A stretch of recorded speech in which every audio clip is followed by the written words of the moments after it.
Well, welcome to Citizen Extra, and those are live images now from Uhuru Park, where the second governor of Nairobi, Mike Sonko, is just about to be sworn in. I believe he's actually going through the process as we speak, and there they are, signing the certificates there with his deputy governor, Polycarp Igathe. Let's now listen in to what is happening there live at Uhuru Park right now as we speak, and President Uhuru Kenyatta is in attendance.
Alright, so those are live images there from Uhuru Park. Mike Sonko there going through the process of being sworn in. You can see that they started quite early. The president is in attendance, the deputy president William Ruto as well. Let's just listen in now as he takes that oath of office. Mike Sonko Mbuvi.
Congratulations, His Excellency the Governor. If it pleases Your Honor, I would like to call upon the Deputy Governor-elect, Polycarp Igathe Kamau, to take position for purposes of administration of the oath.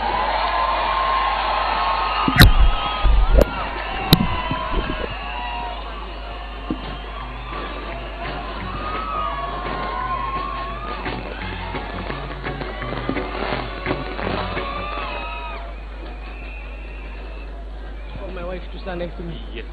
Let me call my wife.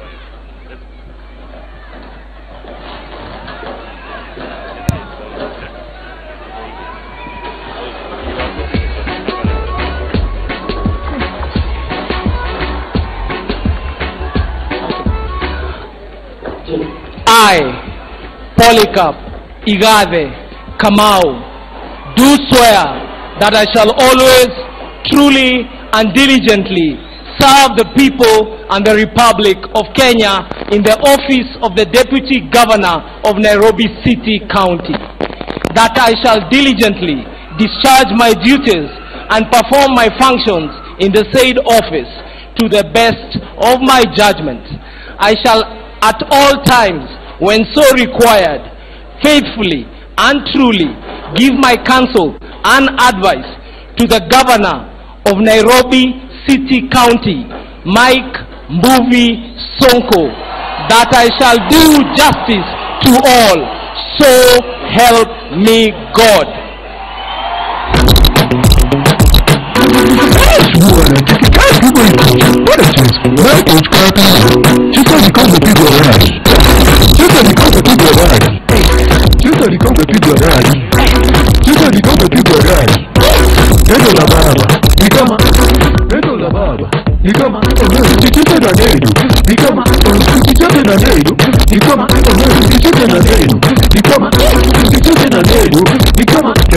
Siku moja huko mbinguni, Shetani leta nyoko, anataka geuza serikali. Kumbe Shetani ya korada, kupiga Shetani ndani, mwambie Shetani alichukizwa, pamoja na mapepo zake. Watapitia kama kulana kitu limekula pembe. Daudi kijana kuchunga mbuzi. Siku moja mambo kapatana, nadhani toleka za koda Daudi. 5, 6, 7, 8.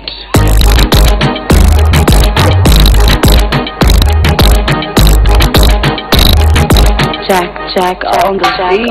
Sudani niliandama, ndo maana nilikimbia katika injili ya baba. Ukimwona nitasimama. Sudani niliandama, ndo maana nilikimbia katika injili ya baba. Nikimwona nitasimama. Wanipa nguvu kama Samson, na niko na uwezo kama Solomon. Nina dance kama David, na niko na imani kama Abraham. Shetani amejamjua niko na Yesu. DJ Mo, niko na Yesu. Shetani amejamjua niko na Yesu. DJ Mo.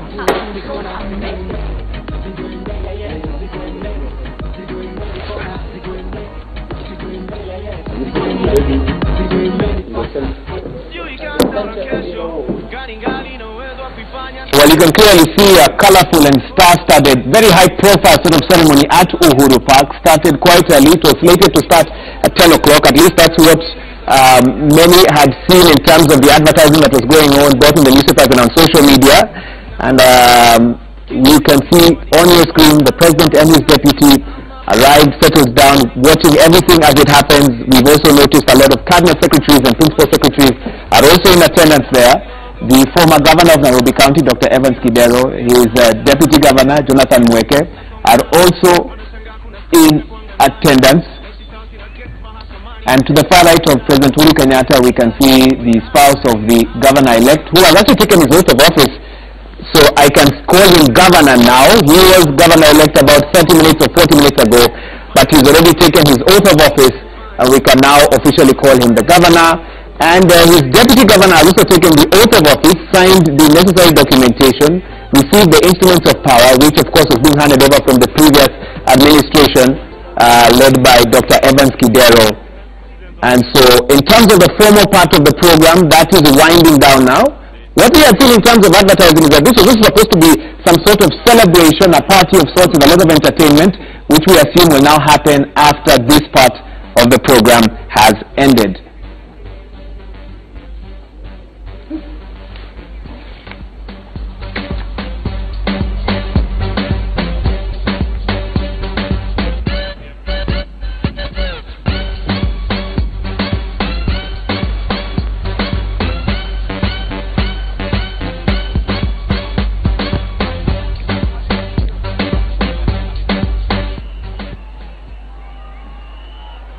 Thank you, and congratulations, His Excellency the Deputy Governor.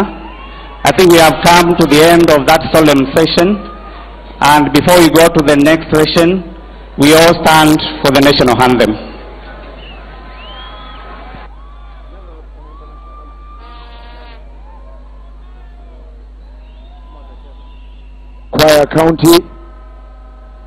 Kwaya County. Ama tujiongoze wenyewe kwa kuimba pamoja. Tuimbe pamoja wananchi.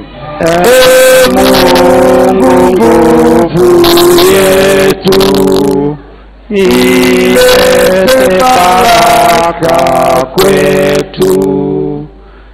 haki iwe ngao na mlinzi, na tukae na undugu, amani na uhuru, raha tupate na ustawi.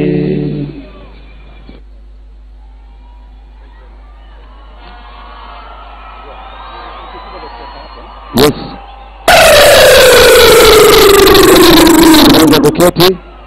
Thank you. Tafadhalini, the time now for the transfer of the instruments of power, symbols of authority, has come. Please. Tafadhali mpigie makofi outgoing Governor Daktari Evans Kidero.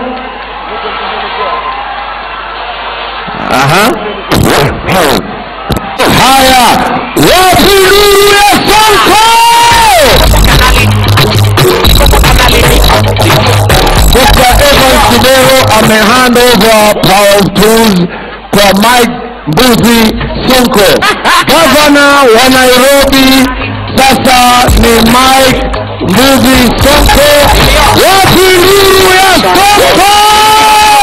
Wacheziko siko kwa kanali kijuni korido ulimi wapatie nuru ya Sonko na Polycarp Igathe.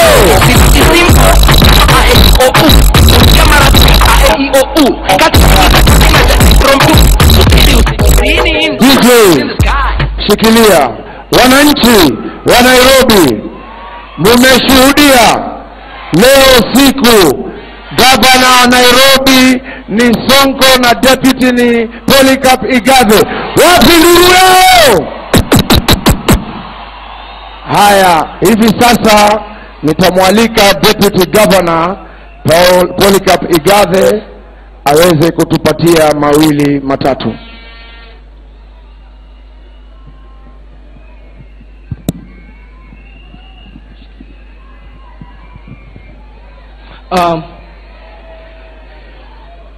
God is good, and all the time. That is his nature. Your Excellency, the President of the Republic of Kenya, Uhuru Muigai Kenyatta, Your Excellency, the Deputy President, William Ruto. Well, we interrupt that live broadcast from Uhuru Park. Governor Mike Sonko, Deputy Governor Polycarp Igathe have officially received the instruments of power from the former regime. They are now ready to carry out the business that voters in Nairobi gave them the mandate to do. And of course, we'll be crossing back as soon as Governor Sonko is ready to make his statement. But for now, as you know, it's a big day in several counties. We know a lot is happening. Nairobi, Uasin Gishu, Kisii, and Nyeri, and Kisumu as well. Let's now cross over to Kisumu to talk to Laura Cheng, where Governor-elect Peter Anyang' Nyong'o, the former senator of that county, will also be going through the same process that you have seen at Uhuru Park today as he takes the oath of office, receives the instruments of power as well. Laura, good morning, of course. Can you update us on what time that ceremony is supposed to start, and of course what is expected there as well?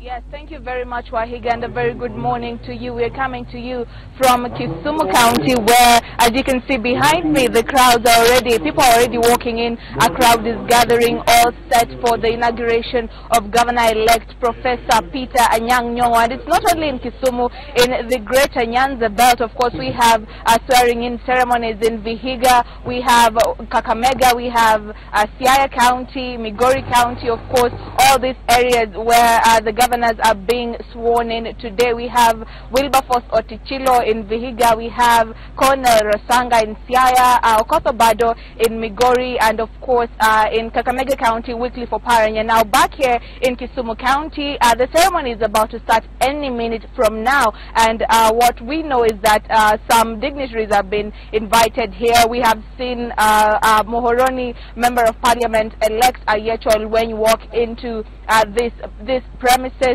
We know that the governor is set to walk in any minute from now. The ceremony, we're being told, should take 1 hour 30 minutes. And one of the notable things, Wahiga, that happened in the planning of this inauguration ceremony is that Peter Anyang' Nyong'o actually slashed the inauguration budget, which was set at 13 million shillings, and he cut it down to 1 million shillings, saying that he's intending to use that money for victims of police brutality which were reported here in this county. So those are some of the notable things that we have seen the governor-elect actually coming to do. We know that his running mate, Dr. Matthews Owili, the former pharmacist hailing from Nyakach, we're all, the stage is set here.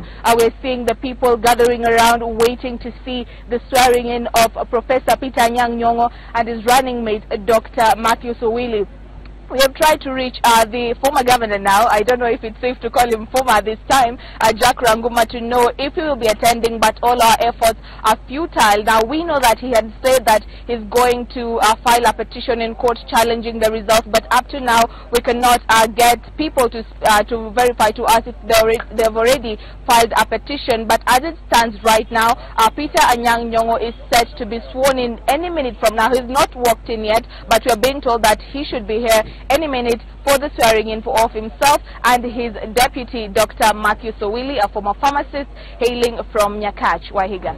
Well, thank you so much, Laura, for that update. We'll come back to Kisumu County as soon as we know that ceremony is about to start. Let's now go back to, of course, let's go back to Uhuru Park, where we were a bit earlier on, where I believe Polycarp Igathe, the deputy governor of Nairobi County, was giving his opening remarks as he took the oath of office and received the instruments of power. Let's go back to Uhuru Park now. What you have done. Thank you for choosing us. Thank you for giving us electricity, schools, Madaraka Express that has made Nairobi a city 5 hours from the beach. We will serve you and serve your party. I don't have any more to say because today is not my day. Today is the day of the man you elected to be governor of Nairobi.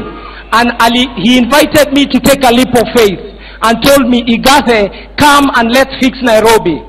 Wacha kizungu mingi, I only want 5 things. Okay. I only want 5 things.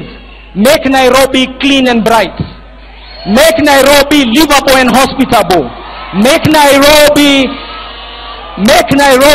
a place of jobs and prosperity.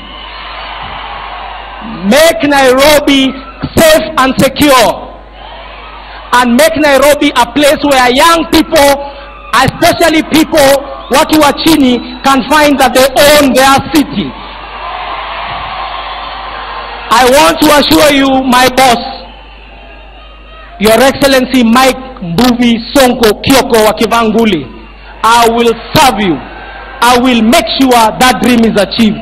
Mungu akubariki, and thank you for the honor. I am the luckiest person to have left private sector, freshwater lake, into politics, salty water lakes, but I assure you I'm still a fish. I'm swimming. And I have a lot of people who are teaching me how to swim. You, my boss, the deputy president of this country, and the president of the Republic of Kenya, nani kama mimi, Shosho umenibariki. My grandmother is here. She's been a freedom fighter. Shosho Mokami, you're here, please. She was, I thank you. I now want to close. Asante. I now want to close and hand over to my governor. Please, Mr. Governor, asante kwa kunipiga pasi kidogo. Before you come, I've been told to ask the former governor to say a few comments and then invite you to come. Please, a big hand for Governor Kidero. Governor Kidero. Asante sana Polycarp. When I started, I made the same mistakes, except I had no governor to call the former deputy governor. Your Excellency, our President Uhuru Muigai Kenyatta, our Deputy President William Ruto, the presiding judge, ambassadors, Governor Mike Mbuvi Sonko, and you can notice I have no problem calling you governor. Distinguished guests, ladies and gentlemen, allow me to begin by congratulating my friend Mike Mbuvi Sonko as the new governor of Nairobi City County, and I do this well aware as a Christian that is God who chooses leaders and restores governments and rules the realm of mankind according to his purpose. I wish to thank Nairobians for giving myself and Mweke this great responsibility, entrusting us with the affairs of the city as the first governor and deputy governor after the promulgation of the new constitution that gave birth to the county governments. We are humbled by their trust in us. We are proud of having steered the greatest county in Kenya through this time of great change.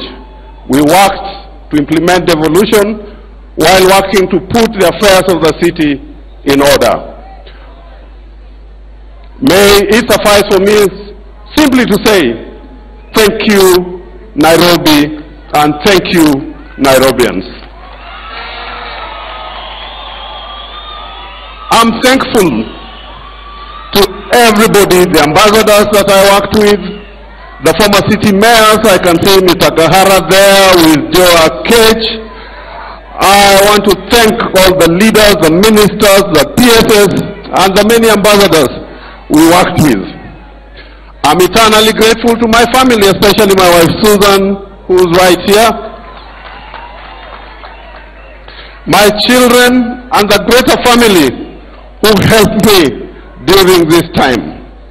Today, Nairobi has witnessed the hallmark of democracy, transfer of power from one freely elected governor to the next one, Mike Mbuvi Sonko. I committed to Nairobians that my administration would ensure the smoothest possible transition, and this is what we've been here to do. When I was elected as the first governor of Nairobi in March 2013, the list of challenges seemed endless. I walked into City Hall where workers had not been paid for a long time. Infrastructure was dilapidated. Public transport was insufficient, and our signature health institution and education facilities were as well dilapidated. The staff were demoralized and largely serviced in informal settlements, which account for 60% of where Nairobians stay. In addressing these concerns and many others pertaining to day-to-day management of the affairs of the city, as the first county administration, we first needed to put in place legislation that guided our work, and the county, we use County Government Act, the Public Finance Management Act, Procurement Act, and others which we put in place. Yes, Governor Sonko, as you can see, as I said before, I have no problem calling you governor because I recognize that today you're the governor of Nairobi. If there's one thing that nobody doubts, so Governor Sonko, we both love this city. Me and you, like jealous lovers, fought, pushed, and often even called each other names in trying to prove our worth to the people of Nairobi. As I reflect, I can't but help wonder where I would been if we had worked much closer. Nairobi has chosen you, but that doesn't mean that I don't want the best for her. To this end, Governor, my one request to you is this: we have given Nairobi many gifts, and we're working on giving her significantly more. I'd request that you continue with some of the many projects that we started. I'm proud to say we ran a government and promoted a city with better inter-ethnic relations. And it's true to say that during my term we did not see as many demonstrations as we used to see, nor walls. There was no room for tribalism in my government, and there cannot be in Nairobi. We also embarked on ambitious plans, and Governor Sonko, one particular one I want to plead with you is the urban regeneration, the rebuilding of Ngara, Pangani, Fort Jesus, and those ones that we've already started. Governor, as President Abraham Lincoln once said, elections belong to the people. Elections belong to the people. It is their decision. What my team and I have done is there for everyone to see, and I know posterity will judge fairly as the first pioneers of devolution. It is my hope and prayer that these projects will be realized. However, it would not be fair for me to pretend that this job is a bed of roses. Actually, as I was walking and I saw the many hats and the many red, the red covered, I thought they were going to say, Kidero must go.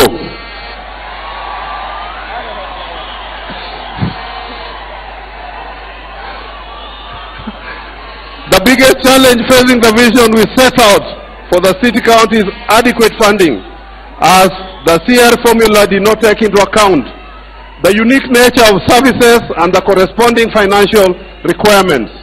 This is something I fought passionately for, and I hope that you will now take over this fight. Without this change, your government will face tremendous challenges, as mine did, and Nairobi City administrators will not be able to deliver what is expected of them. The debt burden which I carried, and you'll continue with, can only be resolved by the national government acting as Nairobians do and paying for their services. And I hope the 73 billion will be paid during your time. As the old adage goes, there is no free lunch. There will be tough times, and there are those who will try to distract and discourage you. Only someone who has walked in your shoes knows where the shoe pinches. It is very easy to criticize from the outside. Let nobody discourage you. Remember these famous words of President Thomas Jefferson. It is not the critic who counts, not the man who points where the strong man stumbles, or where the doer of the deeds could have gone wrong.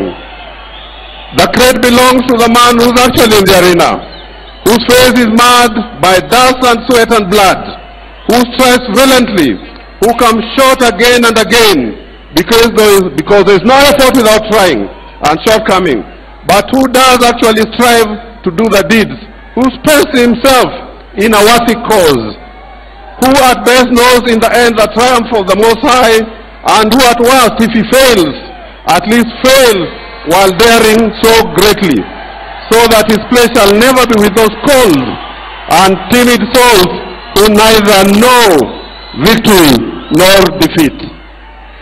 I conclude by urging all Nairobians that it is the responsibility of all of us to make sure that our wonderful city succeeds and that Kenya prospers. That must be our commitment as citizens. Always remember, I too want only the best for Nairobi, and I will continue to do what I can to ensure Nairobi succeeds.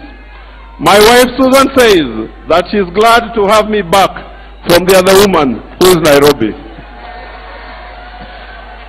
But know that I'm always available for consultation. If you need me, I take this time to wish all of you and your team the best of success as you play your role in our nation building. Thank you. God bless you, God bless Nairobi, and God bless Kenya.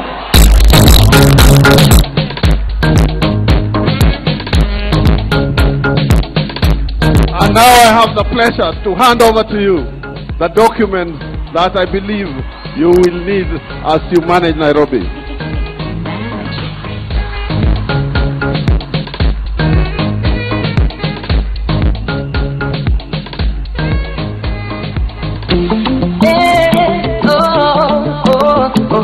Papa Sande, okay, without wasting time, I now want to invite the man who has been called the mannequin of those left behind in Kenya, the hummingbird of the city of Nairobi, who serves everybody without looking at class or tribe. The proof of something I once read on a track that says, Kumbe chips ni waru. Ladies and gentlemen, your hands together for my boss, my governor of the city of Nairobi, Mike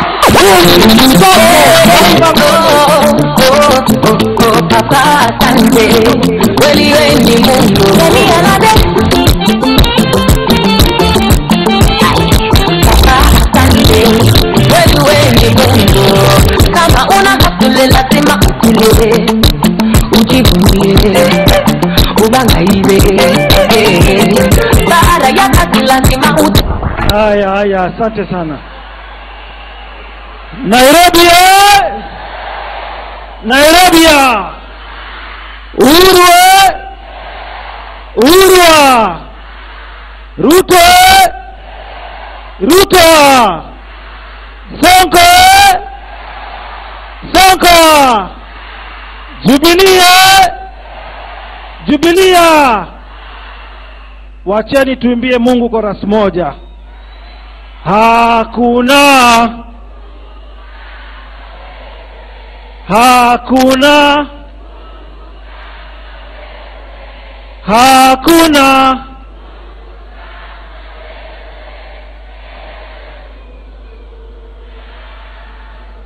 twasema, twasema, twasema,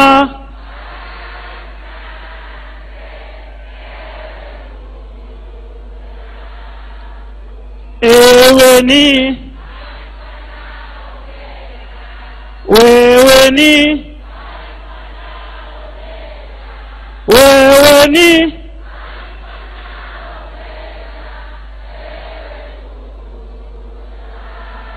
asanteni sana. Haya, ningependa kwanza, sababu ya ile kazi mpya ambayo mumenipatia kupitia kwa kura zenu na mapenzi yake Mwenyezi Mungu, muache kwanza nipeane hotuba rasmi kwa lugha ya Kimombo, na ni hotuba fupi sana kwa sababu rais wetu mpendwa kuna mahali anaenda mazishi, atungependa kumweka sana.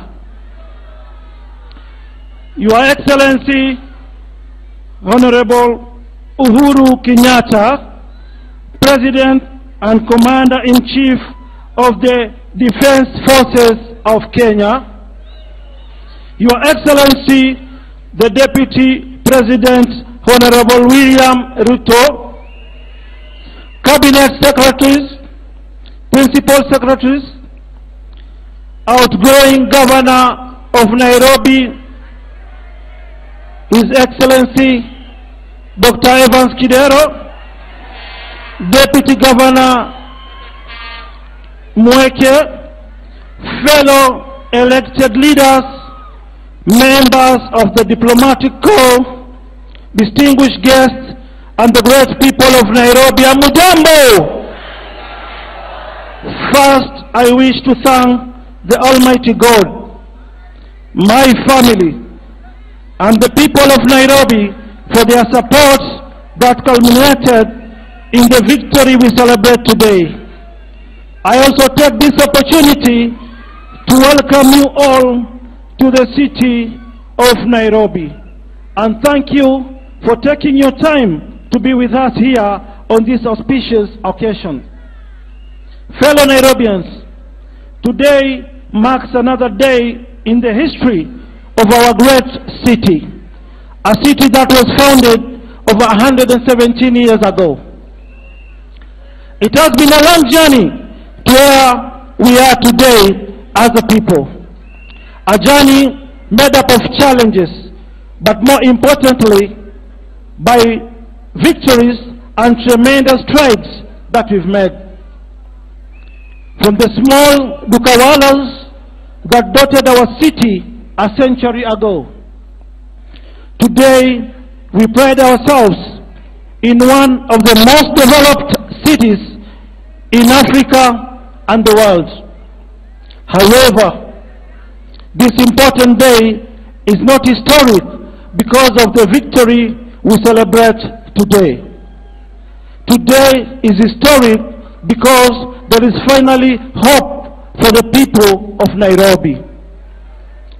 At independence, we started off well as a city. Well-maintained roads, beautiful public parks, walkways and lawns were the hallmark of Nairobi. Our streets and estates were clean. We had sufficient, affordable water supply for all our residents. Our health facilities had enough doctors, nurses, and other support staff, and they never ran out of medical supplies. Our schools were clean and sufficient for our children. We had enough and safe playgrounds for our children. Those who grew up in Nairobi then are living testimonies of the great city that was one that popularly began to be referred as the Green City in the sun. Nairobi was always the ultimate destination for every investor and tourist from all parts of the world, being the only city in the world with a national park. Unfortunately, we can only remember that Nairobi with fond memories and sadness. We lost our great city and its future to corrupt cartels that embarked on an evil mission to rob its residents of basic services and amenities. Today, Nairobi is dirtier than it has ever been. Open sewers and mounds of garbage have become common sights in almost every corner of the city. Acute water shortages have long become a way of life for many residents who have been left at the mercy of water cartels that make a kill from selling illegally acquired water to them. Large potholes and blocked drainage systems are today synonymous with Nairobi, and understaffed health facilities that lack proper equipment and adequate medical supplies are what our residents have to put up with every day. It is completely unacceptable that today a mother or a newborn child has a higher chance of dying at birth in Nairobi than in Mandera. Criminal gangs operating under the city inspectorate have been terrorizing our residents and the business community. Impunity by the county public officers has become the hallmark of services delivery in Nairobi. Our traders have been harassed and abused by the same people mandated with protecting them and their businesses. I therefore stand before you today to declare that the old Nairobi has finally come to an end.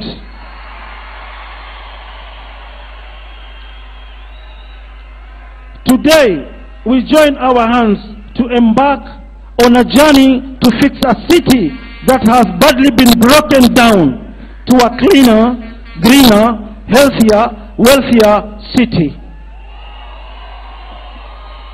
Your Excellency, I wish to assure you of my administration's commitment to partner with the national government in ensuring proper provision of security, improvement of health facilities, education facilities, provision of clean water, slum upgrading, solid waste management, decongesting the city, infrastructure development, as well as environmental conservation, sewerage, and drainage system. Nairobi is the capital city of Kenya and brings together Kenyans from all tribes, races, and religions. As such, our city deserves a leadership that has demonstrated capacity to deliver beyond our tribal, racial, or political differences. And that is what my new administration embarks on today. Fellow Nairobians, you have had immense faith in me from the time you elected me as a member of parliament for Makadara, and later as your senator. I have never and will never take the confidence you have in me for granted. On many occasions, I have gone beyond the call of duty to serve, and there will be no exception going forward. It is therefore with deep humility that I take up the great responsibility you have bestowed upon me as your new governor. I have never made a promise that I never kept. And this day, I wish to give you my personal assurance. Nairobi will never be the same again from today.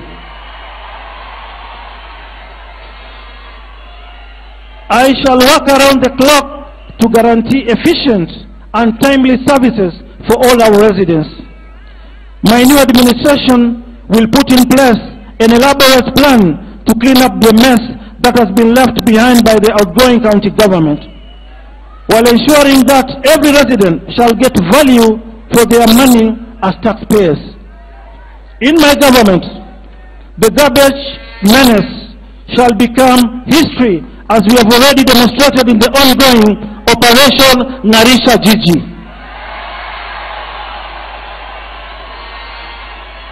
This auspicious day marks the end of the cartels that have held the people of Nairobi hostage for many years.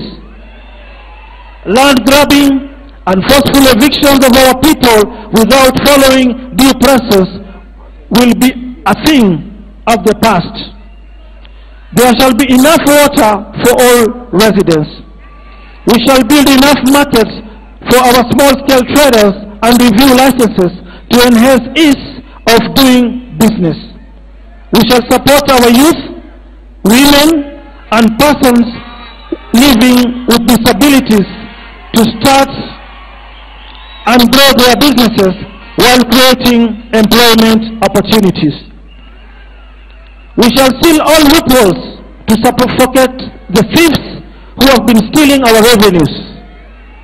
We shall build new and equip existing health facilities to guarantee our citizens of first-class health services. We shall make Nairobi the preferred destination for all local and foreign investors and tourists. Because we deserve the best, we shall become the best. Under my administration, Nairobi shall shine again as the face and gateway to Africa. I want to sincerely thank each and every one of you for your continued support and goodwill, and invite you to partner with me in restoring the lost glory of Nairobi, make it the green city in the sun again.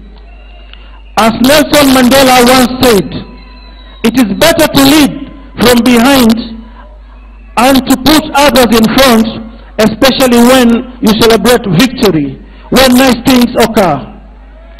You take the front like when there is danger or work. The people will appreciate your leadership. God bless you all. God bless Nairobi. God bless Kenya. Asanteni sana. Sasa tuendeni tuanze kazi. Mimi sitaki kuongea mengi kwa sababu rais kuna mahali anaenda. Sasa nitachukua hii nafasi kumkaribisha rais wetu mpendwa Mheshimiwa Uhuru Muigai Kenyatta.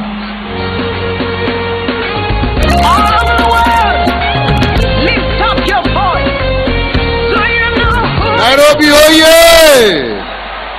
Nairobi oye! Asanteni sana. Mimi leo sina mengi. Leo ni siku ya Nairobi, leo ni siku ya kusherehekea ushindi wa Nairobi. Leo ni siku ya kuona Mike Mbuvi Sonko akianza kazi ya kubadilisha Nairobi hii. Mimi na maneno mawili peke yake. Ya kwanza, kumshukuru gavana ambaye alikuweko, gavana Dr. Evans Kidero, kwa vile ameonyesha ya kwamba yeye ni mtu ambaye anapenda taifa lake. Wamefanya campaign na amekubali ya kwamba Mike Mbuvi ameshinda na amemkabidhi uongozi kwa roho safi. Mimi nasema Mungu ambariki. Asante sana na tuwakutakia mema uko mbele. Ya pili, kumhakikishia gavana wetu mpya Mike Sonko ya kwamba serikali ya kitaifa itafanya kazi pamoja na yeye kuhakikisha ya kwamba mipango ambayo wameweka ya kubadilisha mji huu, ya kuhakikisha vijana wetu wamepata kazi, ya kuhakikisha tumeleta usafi, maji, tumetengeneza sewage na drainage. Governor Sonko, ujue ya kwamba serikali yangu itafanya kazi hapa kwa hapa pamoja na wewe, tubadilishe mji huu wetu wa Nairobi.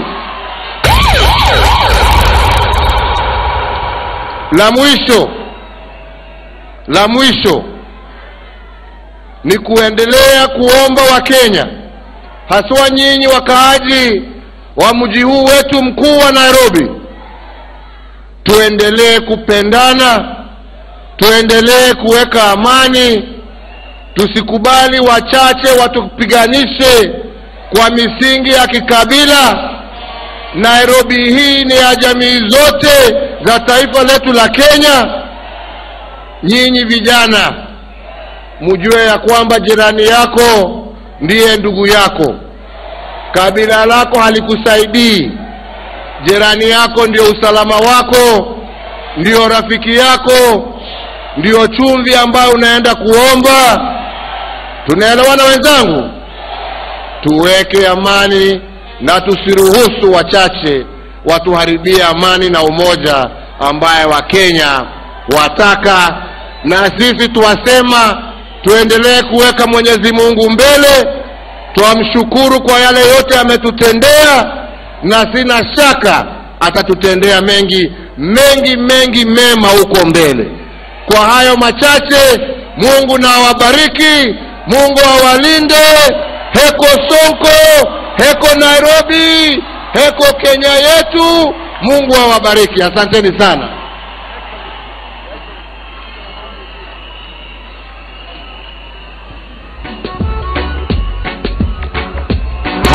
Wapi nduru ya Uhuru na Ruto?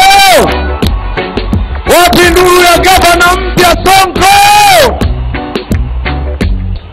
Haya, kama mlivyoambiwa, rais anaelekea kwenye msiba. So hivi sasa tukiendelea na ratiba, wacha nimkaribishe ndugu yangu Chris. Uko hapa? Chris yuko wapi? Na sisi tunaendelea na ratiba yetu hapa leo. Kuna maombi hapa tukiwa kwenye Nairobi. Unajua jina Nairobi imetoka kwenye Indeed, lots of talking points from Uhuru Park, where the solemn part of the swearing in of Governor Mike Mbuvi Sonko has just come to a close. I say the solemn part because we expect a lot of entertainment to happen after this. The images you are now seeing on your screen, President Uhuru Kenyatta leaving this function. He had the final word, just given his speech, few remarks I must say, of course wishing the incoming governor all the best as he takes over Nairobi from outgoing governor, Dr. Evans Kidero. Of course, the president there in a bit of a hurry, as Sonko constantly alluded to, so he is departing now. But of course, I'm sure the ceremony will continue. What we had seen in terms of the advertising that had been done is that there's an elaborate program that has been lined up. This event was supposed to start at 8 o'clock, started just a little bit after that, quite on time if you compare with some of the other ceremonies that have been happening around the country. And obviously, one had to factor in the program of the president. Nairobi County, small, seemingly in size, but big in terms of its contribution to the GDP. And you can see that all attention, all eyes are on Nairobi County. Lots and lots of pressure for the incoming governor, his deputy, and their team. They have made a lot of promises. They have spoken about cartels. They have called Nairobi, quote-unquote, dirty Nairobi. That was in the speech that Governor Sonko read. They've talked about water cartels that hold residents of Nairobi ransom or hostage, so to speak, in that you have to pay them to get water, which should be provided by the county government. They've talked about understaffed medical facilities, that have meant that the sick are not able to get appropriate treatment in Nairobi County. Governor Sonko also speaking about traders in Nairobi who've suffered under previous regimes, not quite stated what he's going to do in regards to sorting that particular issue. There are some promises that some licensing fees might be reduced or scrapped altogether. How sustainable is that? Because you know the county also needs some source of income to survive.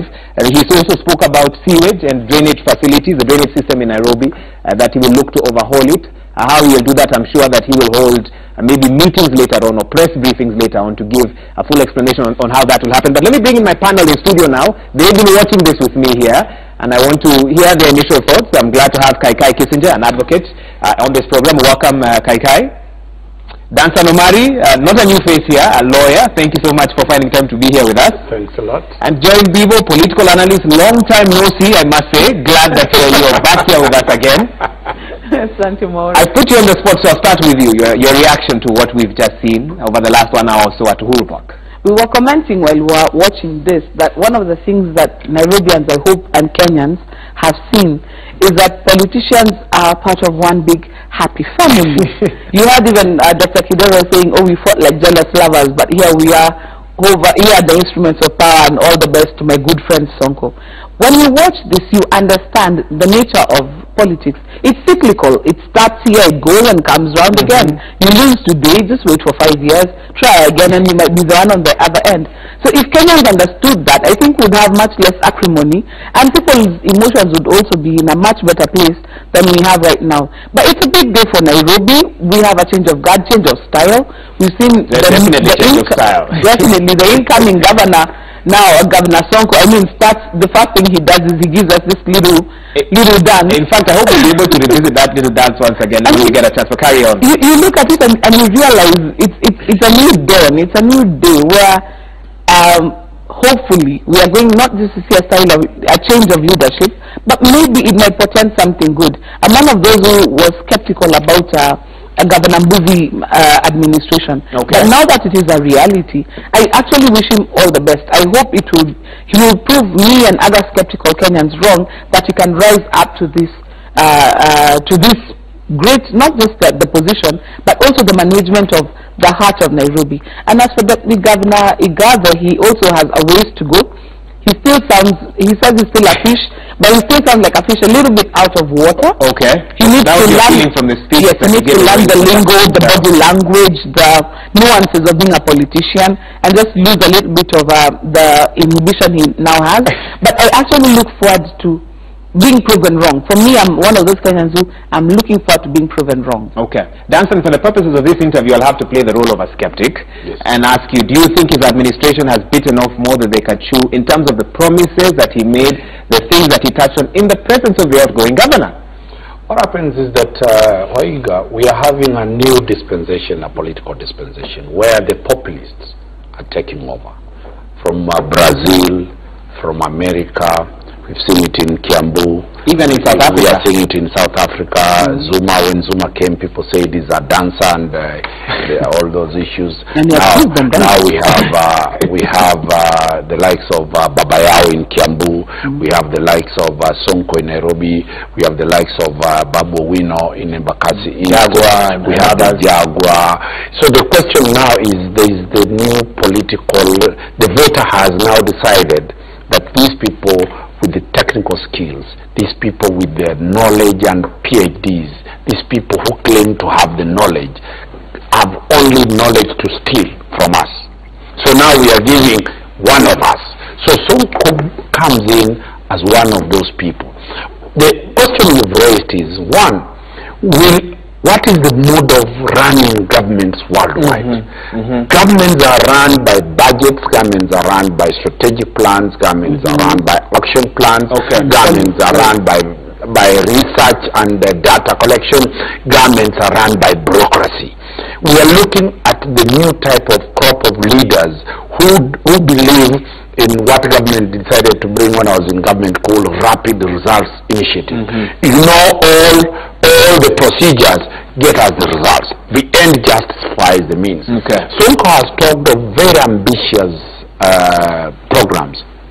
One, he's talked about reduction of the parking fee. He's talked about the reduction of the licenses for the mamambogas. Yes. He's talked about whatever he's talking about. For any economist, you'll be told that that is a reduction of what is called income revenue. Counties are run by the income that comes from two ways. One, from the national government, which is budgeted for a specific amount. And what we have seen, the national government, whatever is giving, 95% is salaries. 5% or 10% is development. That development is budgeted for. The revenue from the county. You can't rely too much on that. You can never rely on national government. Okay, keep going. You can never rely on that on national government. The county government must generate its revenue. When we have local authorities, the biggest problem that was there is that the local authorities was not generating money. To date, there are some counties that even have not surpassed what the local authorities were collecting. That's right. So the question that we are talking about non-delivery of services is one, because there is no money, reason being that the money collected is stolen, or that money is not collected. Okay. So what I'm likely to see briefly, after Sonko brings all this, yes, tomorrow they will go back and get within the county government those tough-headed bureaucrats who will be telling Sonko that what you are saying was a political statement. Here is the procurement process. Let me stop you there. Kai, come in, your take on the ceremony that we've just seen, and your thoughts on whether the Sonko administration has begun on, okay, many would say a positive note, the Kenyans that were in attendance there, the Nairobians rather, that were in attendance there looked happy, but implementation, and it's funny that we're talking about populist politicians. We've seen a few overseas, they've come in with a lot of fanfare and hype, but what we are seeing in America right now, what we are seeing in South Africa right now, is an example of what happens when populist politicians continue to carry on with that narrative into office. It sometimes always doesn't work. Your take? First and foremost, let's put this ceremony into perspective. Let us ask ourselves where Sonko has come from. Sonko is a man who within 15 years has gone up to the ladder of being a governor. Remember, Sonko began as a member of parliament, I think of Stare. After that, Makadara. Then he served 5 years as a senator, and now, after 15 years, after 10 years, he's now a governor of Nairobi County, and a very significant governor for that purpose. We were debating here which is the most powerful governors in this country, and we said 001 and Nairobi 047. So that is the milestone, the political milestones that that Sonko has done. So we must give him credit. I think when he began as a member of parliament, hitting the ground all the time, fighting the wars, people never took him seriously. He became a senator, provided some checks and balances to the then sitting governor. People never took him seriously. But look, he has moved Nairobians and now he's a governor. Now, let's put this swearing-in ceremony into the perspective, because Kenyans must learn about it. One, it has two functions. One is both a political function, and that's why you saw President Uhuru Kenyatta, deputy, various cabinet secretaries, permanent secretaries, Inspector General being there. So it's a political function. And there's a message they are passing that, look, we are here, we want to work with you, Sonko, in your government, and we will support you. That very clearly came out from His Excellency President Uhuru Kenyatta. The second function that we can't forget for people to understand is that it's also a legal function. So it's both political and legal. Legal in the sense that the law is very clear in terms of how a governor is supposed to be sworn in, and how a president is supposed to be sworn in. In the case of our president, it's both political and military function. In the case of a governor, it's both legal and political. And that's why we saw the judiciary taking a very proactive role in terms of ensuring that he takes oath. Because as a governor, you must take oath. And that oath, you must say that you will abide by the Constitution and you will lead the county based on the Constitution.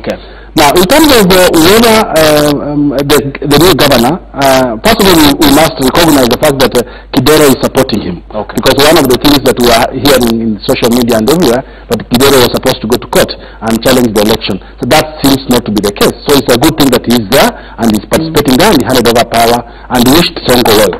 But one of the things which you raise, which is very significant, is as to whether Sonko will be able to marshal support and lead this county to better heights more than Kidero.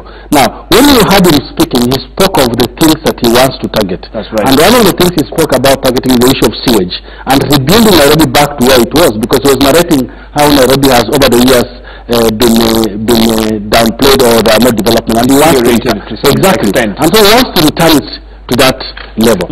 Now, to compare whether he will be able to achieve his functions well as a governor or not, we have to look at his history, because history sometimes dictates how he will perform. Okay. You have to look how at would you rate his performance in the past? Look at what he did as a member of parliament. He served for a very short period of time, because he came in when Mugabe had been murdered. Yes. So he served for a very short period of time. But look at how he worked with the youth in Makadara. So it was very tremendous. So it was not a mistake for him to ascend to become a senator in the next election. How has he performed in Senate? Now, Senate has its own issues, the legal implications around handling the Senate. I'm one of those people who argue and say, I don't think it's necessary for this country to have a Senate. Because of the challenges. That's a topic for another day. Keep going. But then he has done something well in terms of keeping Kidero in checks throughout when he was in senator. So I will not write off Sonko at the moment. That he will fail as a governor. One of the most brilliant thing he did, briefly because we need to take a break. One of the most brilliant thing he did was to bring in the deputy governor from private sector to inject life into it. He will do the politics, but the deputy will do the donkey work in terms of streamlining Nairobi. So I wouldn't write him off. Okay. We take a break now, and I'll actually quote you. Don't write the Governor Sonko off just yet. Yes. Is your take on that? And of course, that's a topic we'll talk about in the next hour, and expand further to take a look at county governments. How have they performed over the last 4.5 hours and 4.5 years rather? And what can we expect from a council of governors that has been pretty much, in a sense, reconstituted, because it's almost more than half of the governors that were there previously have gone, and newer crop have come in as well. What have they learned from their predecessors? What more can we see from the counties? We'll be talking about that and so much more on the second hour of Citizen Extra. We take a short break now. You're watching us live on Citizen TV.